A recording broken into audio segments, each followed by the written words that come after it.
Comunicação social, pós-graduado em jornalismo científico, mestre em teologia, escritor e também apresentador do programa Na Mira da Verdade.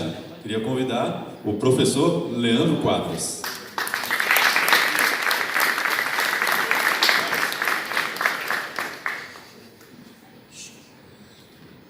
Bom dia, amigos. Bom estarmos juntos novamente. Ontem fizemos uma palestra sobre mídia e depressão. Dei algumas dicas para vocês como usarmos a mídia e os veículos e as mídias também, todas as mídias, inclusive redes sociais, para compartilharmos informação, inclusive para com a nossa igreja. Muitas pessoas, pela falta inclusive de leitura no Brasil, as pessoas não têm muita informação sobre o assunto e acabam mais prejudicando do que ajudando as pessoas doentes. Então, considerando que a depressão é muito comum, nós temos que, entre aspas, fazer uso dessa oportunidade para mostrarmos para as pessoas que Cristo está com elas, independente do que elas sentem, e que há tratamento para isso. Hoje eu quero falar para vocês um pouco sobre como o conteúdo em vídeos e televisivo pode ser usado na programação, na proclamação, propagação da mensagem. Amigos, nós temos igrejas enormes nas redes sociais. Para você ter uma ideia, o Instagram atualmente está com 1 bilhão de usuários ativos. E desses 1 bilhão, o Brasil é o segundo colocado em número de pessoas que acessam o Instagram. O Brasil perde só para os Estados Unidos. Já o Facebook, ele está com 2,3 bilhões de pessoas ativas. 45% da população brasileira acessa o Facebook mensalmente. Então você veja, nós temos um mar de pessoas.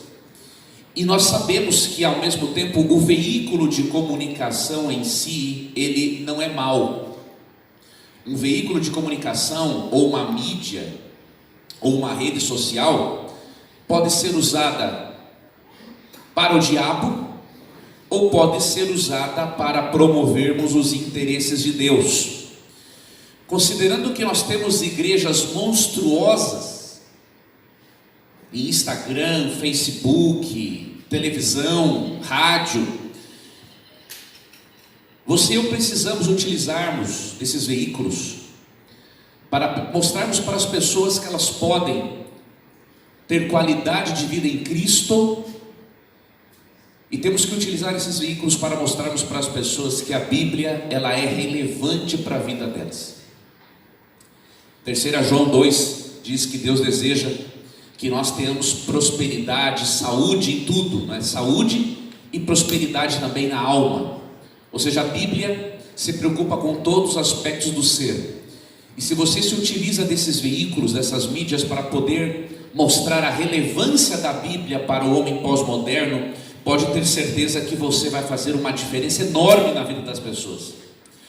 E eu quero dar para você aqui neste momento, com base no meu trabalho e no que eu tenho acompanhado, pelo menos 8 dicas para você usar os veículos de comunicação, inclusive as redes sociais, para você levar a mensagem do Evangelho. A primeira dica que eu dou para você: produza conteúdo relevante. Todas as pessoas que estão navegando pelas redes sociais, ou elas buscam entretenimento, ou elas buscam soluções para os seus problemas. Esta é uma palavra que você tem que guardar na sua mente: solução. Considerando que as pessoas buscam soluções, você vai ver pessoas navegando na internet que têm depressão, pessoas que são solitárias, pessoas com problemas de relacionamento, pessoas que buscam informações sobre sexo da forma certa ou da forma errada, pessoas que buscam orientações para a educação de filhos, como lidar com drogas. Se você e eu estamos competindo com uma indústria de entretenimento vazio, e as pessoas buscam também entretenimento, isso significa que você e eu devemos focar nas soluções para os problemas das pessoas. E para isso você tem que conhecer a Bíblia, quais são as soluções que a Bíblia aponta para cada caso. Até mesmo o ateu você pode chamar a atenção dele. Se você, por exemplo, através de um post seu, você percebeu que um ateu se manifestou, e se você descobrir, ir um pouquinho mais a fundo, você vai ver que esse ateu tem algum tipo de problema. E se ele tem algum tipo de problema, você pode, com sabedoria e tato, mostrar qual é a solução bíblica para aquele problema. E mesmo que ele não crê em Deus ou na Bíblia, ele ao menos vai cogitar na mente dele algo parecido como que eu vou dizer agora. Nossa, um livro desses tão antigo tem essa dica. Então lembre-se que muitas das pessoas buscam soluções, e nós temos que apresentar as soluções bíblicas para a solução de tais problemas. As pessoas buscam na internet entretenimento, soluções para os seus problemas, mas elas buscam uma outra coisa que você deve de ter em mente: transformação. O marketing, especialmente o marketing digital, hoje em dia trabalha com duas coisas: conteúdo relevante e transformação. Você percebe que quando você acessa determinado site da internet, dali um pouquinho, o Google ou o Facebook joga uma propaganda que tem a ver exatamente com aquilo que você pesquisou. Isso é porque tem um algoritmo, um código por trás, que consegue perceber aquilo que você tem interesse. E normalmente a propaganda é focada no quê? Se você adquirir esse produto, se você adquirir esse serviço, se você baixar este e-book, você vai ter uma transformação na sua vida.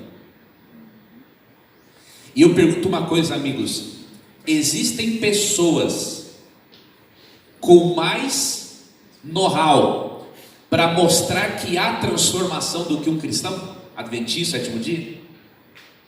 Então, quando você produzir algo para a internet, você tem que focar nisso. Como que o seu conteúdo vai transformar a vida da pessoa? Não é mentir.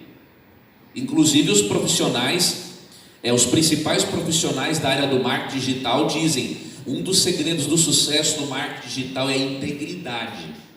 Então você vai levar uma transformação real para a pessoa, e você vai mostrar que a Bíblia apresenta essa transformação. Agora, é muito importante também que nós, como produtores de conteúdo, como influenciadores da opinião, não passemos a imagem que nos alimentamos da desgraça alheia. Óbvio, você tem que se aproveitar de certas notícias que surgem e mostrar a resposta de Deus para tais notícias. Mas, por exemplo, eu percebi que quando houve a morte daquele jornalista, o Ricardo Eugênio Boechat, muitas pessoas aproveitaram para fazer posts sobre aquilo, dando a impressão que estavam aproveitando a desgraça alheia para ganharem mais acessos, mais views e mais curtidas em suas páginas. Nós não podemos fazer isso. Isso é falta de ética e é falta de cristianismo. Agora, ao mesmo tempo, como eu vou deixar passar em branco uma coisa dessas? Uma coisa que eu fiz foi o seguinte: na primeira semana do acidente do Boechat, eu não comentei nada no meu YouTube, no meu canal, nada nas redes sociais. Depois que passou uma semana, eu comentei algo que eu achei relevante. Primeiro, eu esperei passar um tempo para não dar a impressão que eu sou mais um que quer me aproveitar da desgraça dos outros para conquistar views. E aí eu destaquei uma coisa: eu percebi que muitos cristãos, vou ser bem claro com vocês, ignorantes, começaram a dizer que Boechat sofreu aquele acidente de helicóptero por ele ser ateu. Muitos disseram essa barbaridade. Aí você imagine o tipo de testemunho que esses ignorantes deram para a família do jornalista, que estava passando por um momento de luta.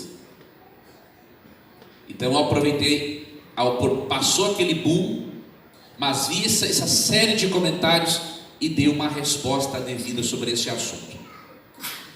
Segundo ponto, além de você produzir conteúdo relevante e que gere o que mesmo nas pessoas? Transformação. Você tem que interagir com as pessoas. Óbvio que dependendo do número de seguidores que você vai ter, você não vai ter como interagir com as pessoas. Eu, por exemplo, amigos, somando o meu Instagram, o Facebook e o Twitter, eu tenho quase 1 milhão de seguidores.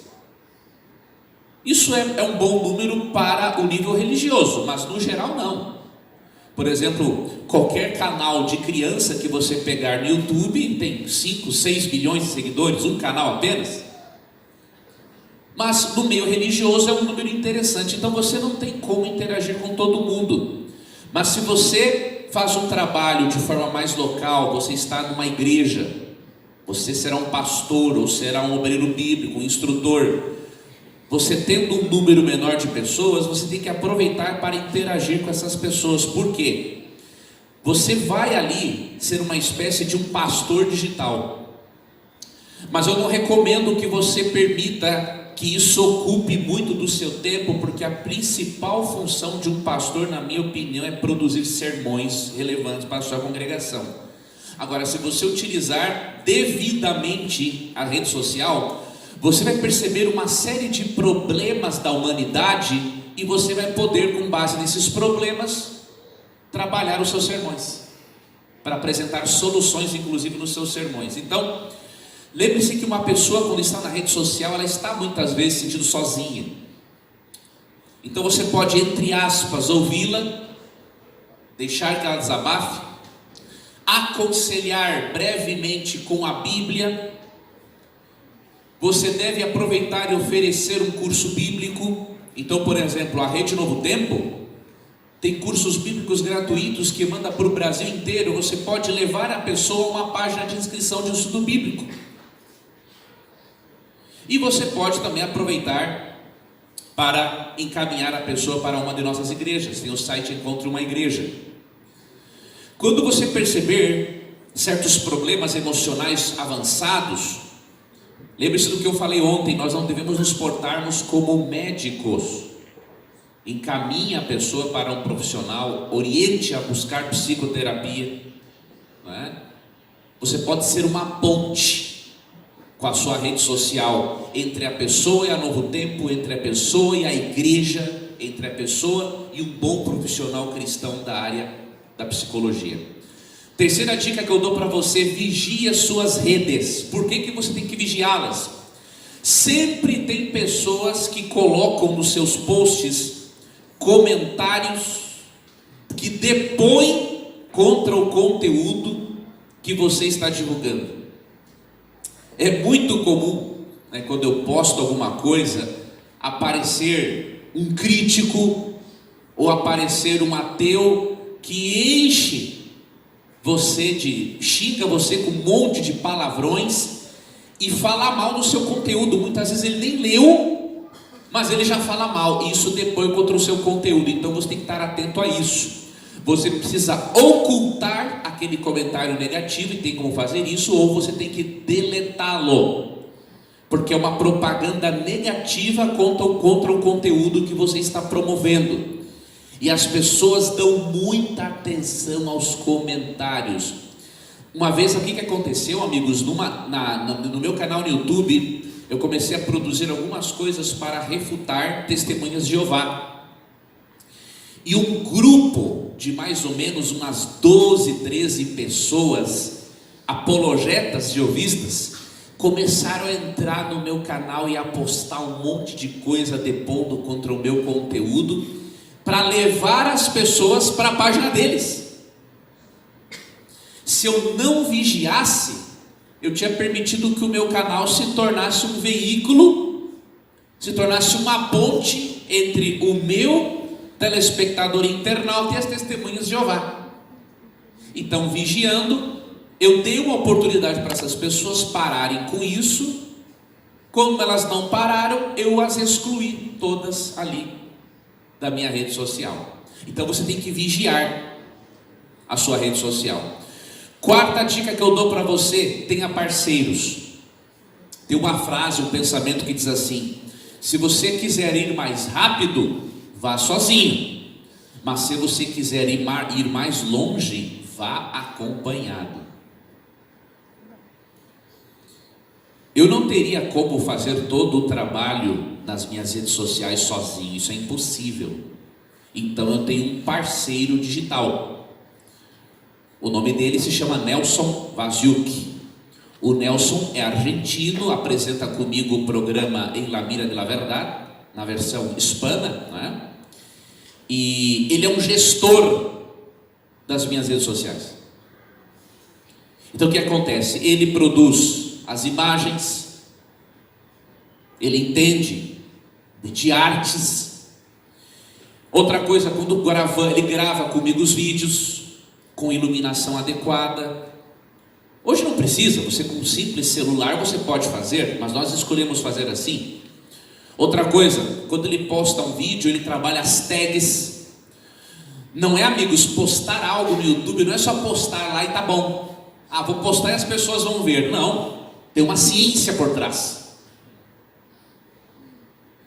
Você tem que taguear devidamente os seus vídeos, colocar palavras-chave que facilitem a busca e para que os robôs do Google possam perceber que você existe. Então, até mesmo se você um dia criar um canal no YouTube, ou para a igreja, ou para a sua igreja, você precisa ter alguém que entenda mais dessa parte técnica para lhe ajudar. Você não vai conseguir fazer tudo sozinho. Gravar, editar, colocar as tags, levar as pessoas para essa rede social. Então lembre-se de uma coisa: se você quer ir mais rápido, você pode ir sozinho, mas se você quer ir mais longe, vá acompanhado. Nós não sabemos tudo. Por exemplo, o Nelson me ajuda inclusive para ver quais são os temas mais relevantes na atualidade. Tem um recurso no Google em que você pesquisa quais são os temas que estão sendo mais comentados durante a semana. Você tem que ter tempo para ver isso e produzir um conteúdo bíblico que dê a resposta e a solução para aquele tipo de assunto.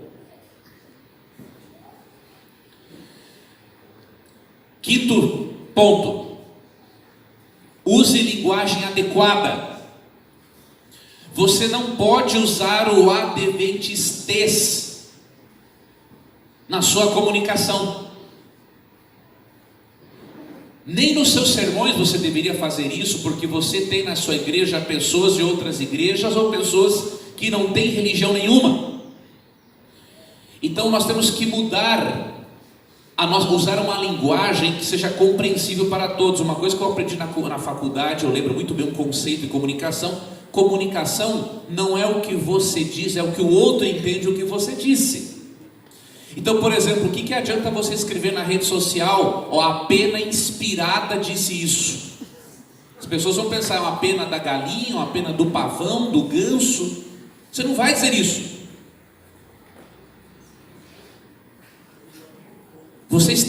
Você lembre-se que você tem um mar de pessoas no Facebook e no Instagram, e você tem que usar a linguagem comum, coloquial, do dia a dia. Isso não é cair na pobreza vocabular, é você alcançar as pessoas na linguagem que elas entendem. Então tire do seu vocabulário a pena inspirada, a divisão disse isso. Mas que igreja é essa? Ela é dividida? Ou é uma igreja unida? Não, o escritório da igreja adventista, ou a administração da igreja adventista na sua América. Então, você tem que usar termos familiares. Sabe qual é um problema que eu vejo de muitos adventistas? Eles escrevem um artigo ou fazem um post pensando que só adventista está lendo o que ele escreveu. Amigos, isso é um erro fatal. considerando que 45% dos brasileiros acessam o Facebook mensalmente, quando você for escrever, você não pode pensar que quem está lendo você é um adventista do sétimo dia. Ele também está, mas tem um outro número de pessoas. Se você adequar a sua linguagem, você vai alcançar tanto o adventista quanto aquele que não é adventista. Então, quando for produzir algo, não pense que você está escrevendo só para adventista. Não importa o tipo de site que você tenha, pessoas de todos os credos têm acesso a esse site. E você tem que se utilizar de uma linguagem compreensível. Sexta dica que eu dou para você: tenha periodicidade. Leandro, quanto eu deveria postar por semana? Isso depende de alguns fatores, e o principal deles, o seu público. Normalmente os especialistas recomendam que você poste alguma coisa, seja num blog, numa rede social, pelo menos uma vez na semana. Agora, tem públicos que gostam de 2 vezes por semana, 3 vezes por semana, 4 vezes por semana. Você tem que sentir o seu público. E quando ele começar a chiar, aí você já está percebendo que você está exagerando, obviamente. E por que a periodicidade é importante? Porque o Google, através do YouTube, o Facebook, o Instagram, eles têm um algoritmo, um código que permite com que os robôs deles vejam se as pessoas estão ou não gostando do seu conteúdo. E se você não tem periodicidade na sua rede social, o que vai acontecer? Os robôs vão detectar que você, entre aspas, é preguiçoso, que menos pessoas se interessam pelo que você diz, e aí o seu canal não vai crescer mesmo. Então tem toda uma estratégia por trás. E a periodicidade é muito importante, né, para você conquistar mais seguidores e para você divulgar o Evangelho pelas redes sociais. Queridos, tem uma 7ª dica que eu vou dar aqui para vocês, que é a seguinte: só opine se puder basear a sua opinião na Bíblia. Nós vivemos na era da opinião e todo mundo acha que a sua opinião é a coisa mais importante que existe no mundo. Isso não é verdade. O que tem de opiniões sem base bíblica não é brincadeira. Nós que nos propomos a usar os veículos de comunicação e as redes sociais para falarmos dos interesses de Deus para a sociedade, para o mundo, nós não devemos dar opinião se não puder basear essa opinião na Bíblia. Quando eu escrevo um post, um artigo polêmico, por exemplo, escrevi alguns e vou escrever outro sobre pena de morte, eu já advirto às pessoas o seguinte: se você quer comentar aqui, olha, comente com base na Bíblia. Fora da Bíblia, eu não vou nem considerar o seu comentário. Nós temos, irmãos, que pensar biblicamente e opinar biblicamente. Ah, eu acho isso. Não, o que tu acha não importa. Se você está usando a sua rede social para pregar o Evangelho, o que Deus acha sobre isso? O que Cristo pensa sobre isso? Nós temos que incentivar, irmãos, os nossos irmãos a pensarem biblicamente e não com base em alguma ideologia política ou alguma filosofia humana. Então, quando você der opinião, demonstre que até mesmo nas suas redes sociais você tem como princípio só a Escritura. Ou na rede social nós não devemos ser protestantes, irmãos. Nós devemos ser protestantes nas redes sociais. Só a Escritura. Se a Bíblia não disse algo a respeito, então eu me calo. Se a Bíblia disse algo a respeito, eu falo. E eu preciso aproveitar e demonstrar uma outra coisa: que as doutrinas distintivas da Igreja Adventista do Sétimo Dia geram transformação. Muitos críticos falam mal das nossas doutrinas instintivas, e uma das melhores formas de nós provarmos o benefício delas é mostrando para as pessoas o tipo de transformação que essas doutrinas trazem às nossas vidas. Primeiro mostramos a base bíblica para elas e mostramos que essas doutrinas geram transformação. Você precisa fazer isso. Fazer como Jesus fazia em Mateus 4. Cada vez que Cristo era tentado por Satanás, o que ele usava? Está escrito. Então, se você é um pastor, vai se tornar um pastor, um obreiro bíblico, não importa o que você faça, use o está escrito. Usando o está escrito, queridos, nós evitamos o orgulho e o salto alto. Vocês sabem que eu trabalho na TV Novo Tempo. Eu apresento um programa, um dos programas de maior audiência da TV. E existe um risco para qualquer ser humano, né? Qualquer ser humano tem um risco de vislumbrar-se com aquilo. Nossa, eu apareço numa TV, um monte de gente me conhece por onde eu vou. Isso é muito perigoso se a sua mente não está preparada para isso, ou se você é uma pessoa muito carente emocionalmente. Eu sou um indivíduo muito falho e pecador, mas graças a Deus, eu acho que por causa de vários tombos que eu já tomei na minha vida, eu consegui separar isso. Lógico, eu tenho sempre que estar vigilante, mas foi o uso, amigos, do está escrito que sempre me mostrou uma coisa: se eu estou ali ensinando, é por causa da Bíblia. Se não existisse a Bíblia, eu não estaria ali ensinando. Se eu estou ali, foi porque Deus permitiu que eu ali estivesse. E o dia que Ele quiser que eu saia, eu vou sair e pronto. Você nunca deve pensar em aparecer. O que tem que aparecer na sua rede social, ou na TV, ou no rádio, sabe o que é? É o conteúdo, é Cristo. Amém. Isso que tem que aparecer. Eu percebo que há vários colegas que aparecem mais do que o conteúdo que eles produzem. Isso não é saudável para a pessoa e nem para o Evangelho. João Batista disse em João 3,30: não importa que ele cresça e eu diminua. Amém. Quando você usa um está escrito, a palavra de Deus aparece mais do que você, e aí isso mantém você no seu devido lugar. É gostoso ser amado pelas pessoas, ser reconhecido, mas você vai ter humildade para saber o seguinte: eu só estou aqui aparecendo por causa da palavra de Deus, e é ela quem tem que aparecer muito mais do que eu.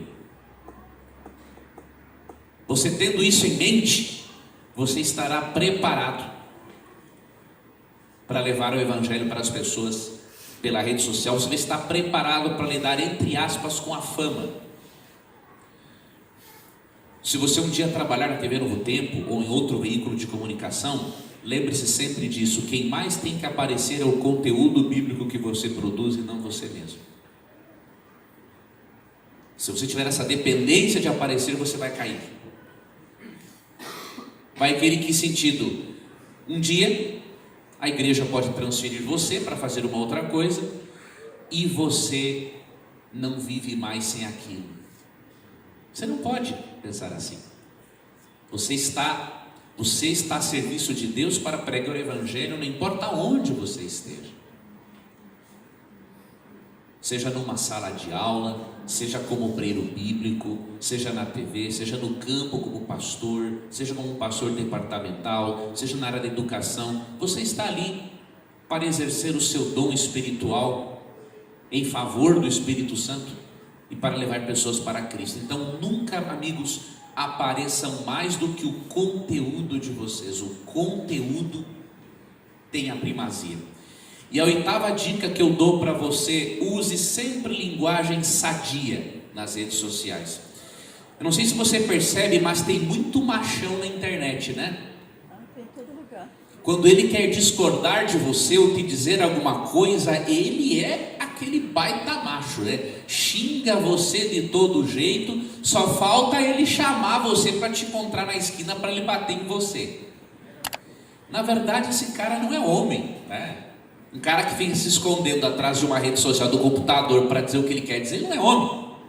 Então o que eu recomendo? Primeiro, não perca tempo com esse tipo de gente. Tem muitas pessoas sinceras querendo saber a verdade. E em segundo lugar, não caia no erro de contestar essa pessoa e se rebaixar ao nível dela. Eu quero mostrar para você um texto de Paulo que nos mostra como que deve ser a nossa linguagem no dia a dia. E vamos aplicar isso aqui, obviamente, para as redes sociais, já que nós ensinamos também nas redes sociais. 2 Timóteo capítulo 2, versos 22 a 24. E aí eu já vou finalizando aqui a palestra com esse texto. Um cristão que faz uso das redes sociais ou da mídia, ele vai falar como o apóstolo Paulo ensinou. Ele vai usar a linguagem que o apóstolo Paulo nos ensina a usarmos. E em 2 Timóteo 2,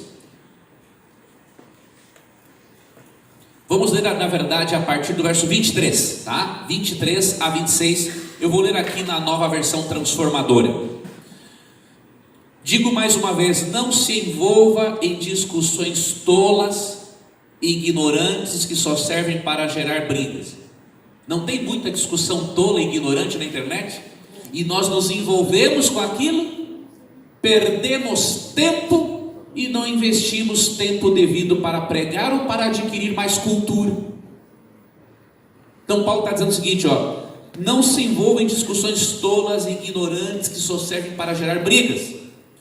O servo do Senhor não deve viver brigando. Isso significa que o que vive brigando na internet não é servo do Senhor. Simples assim. Mas ser amável com todos, seja espírita, seja testemunha de Jeová, seja mórmon, seja maçom, seja católico, amável para com todos, apto a ensinar e paciente. Instrua com mansidão aqueles que se opõem, na esperança que Deus os leve ao arrependimento e assim conheçam a verdade. Amém. Então voltarão ao perfeito juízo e escaparão da armadilha do diabo que os prendeu para fazerem o que ele quer. Faça sempre uso da linguagem sadia quando você comunicar o Evangelho.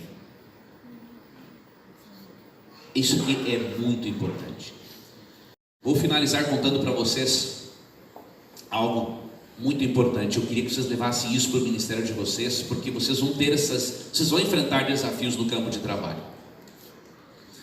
Quando eu comecei a apresentar o Na Mira da Verdade, tem mais ou menos 9 anos. Eu trabalho há Novo Tempo já há 19, né? Mas o Na Mira tem 9 anos.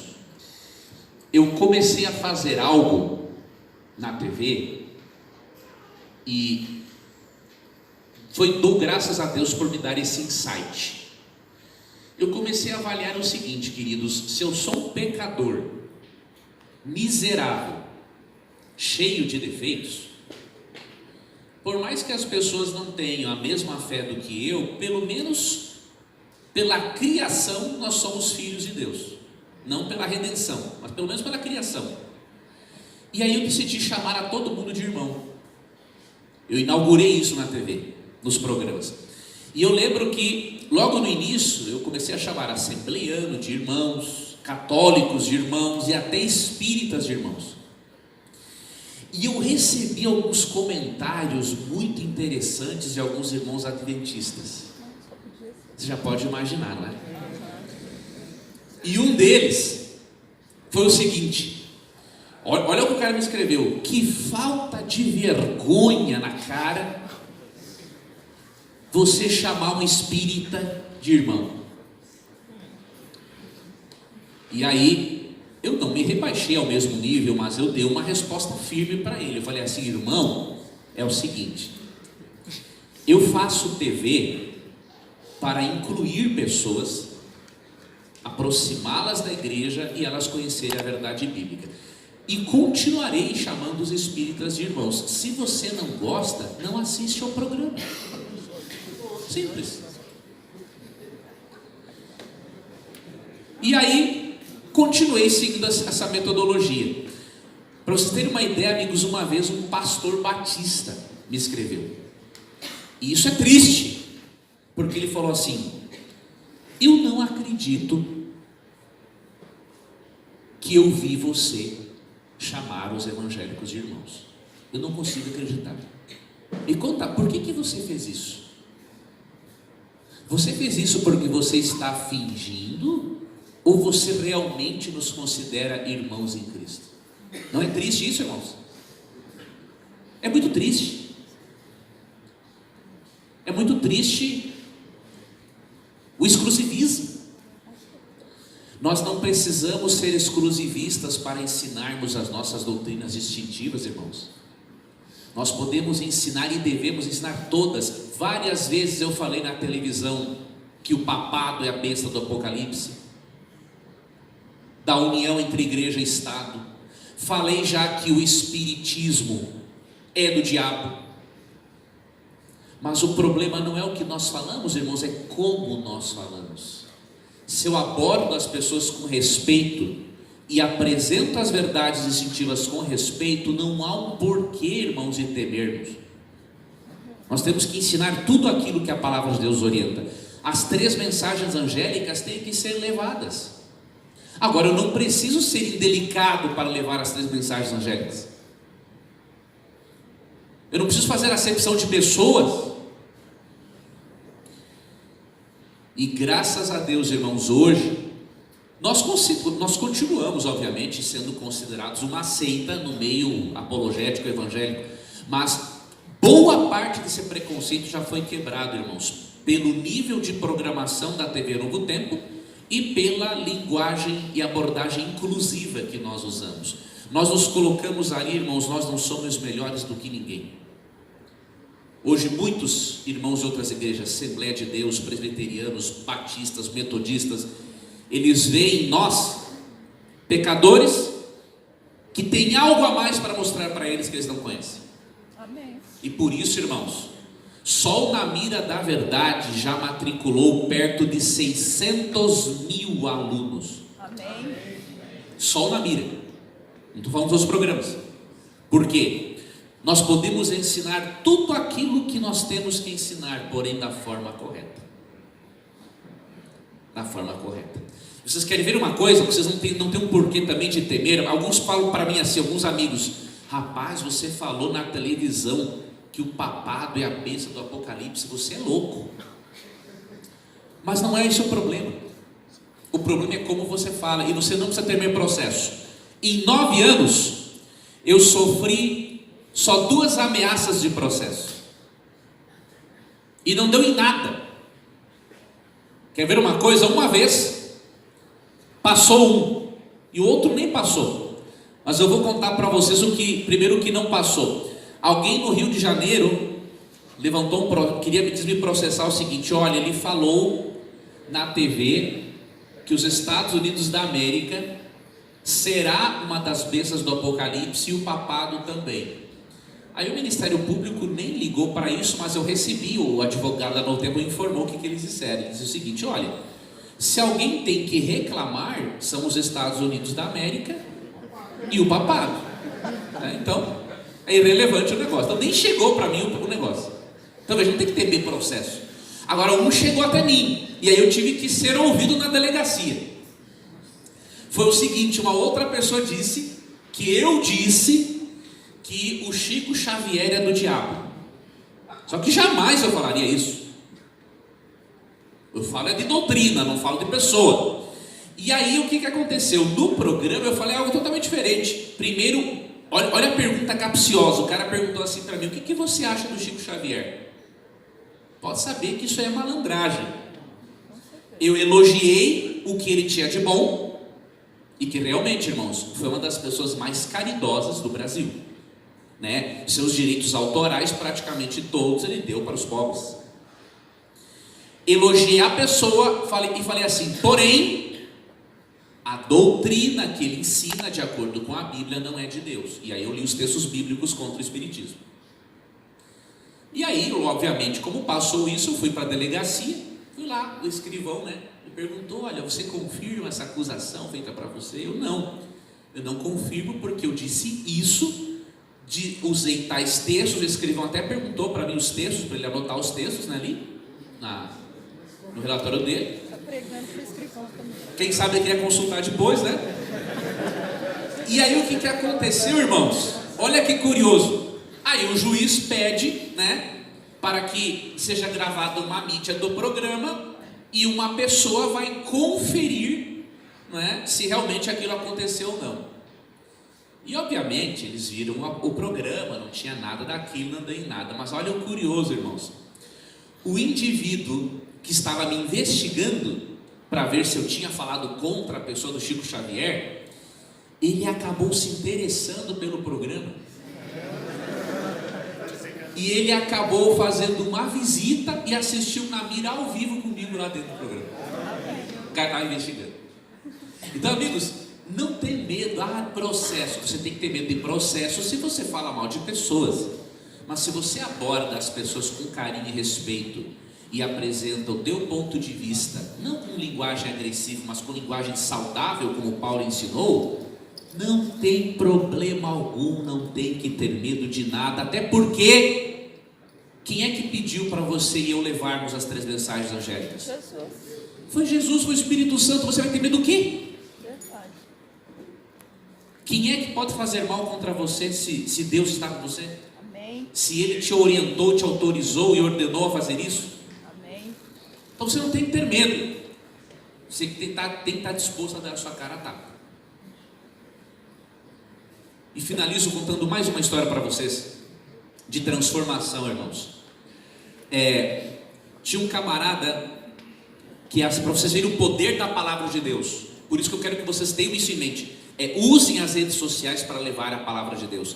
Teve um indivíduo, ele chegava bêbado em casa às noites e batia na mulher dele, direto ele fazia isso. Chegava bêbado, batia na mulher e ia ver TV. Você já era um canalha. Mas uma vez ele chegou, irmãos, e sintonizou e estava passando na mira da verdade. E ele bêbado começou a assistir o programa. E aí o que aconteceu? Na medida que ia citando textos bíblicos, ele ia anotando. Só que ele não conseguia ler, né? Ele estava bêbado. O que ele fazia? Ele anotava e no dia seguinte, quando ele estava sóbrio, ele ia ler na Bíblia. Passou, né, de novo, mesma coisa. Chegava bêbado em casa, com dificuldade ali assistindo o programa, anotava os textos. Dia seguinte, quando ele sarava, estava curado daquele porre dele, daquela bebedeira, ele ia para a Bíblia para conferir os textos. Resumindo, irmãos, o cara se converteu. Amém. E aí a esposa deu um depoimento o seguinte: Deus me deu o melhor marido do mundo. Para uma mulher que apanhava do marido dizer que Deus deu a ela o melhor marido do mundo, isso aconteceu, amigo, só por causa de uma coisa: pelo poder transformador da palavra de Deus. Amém. Amém. Então, quando você criar um conteúdo para a internet,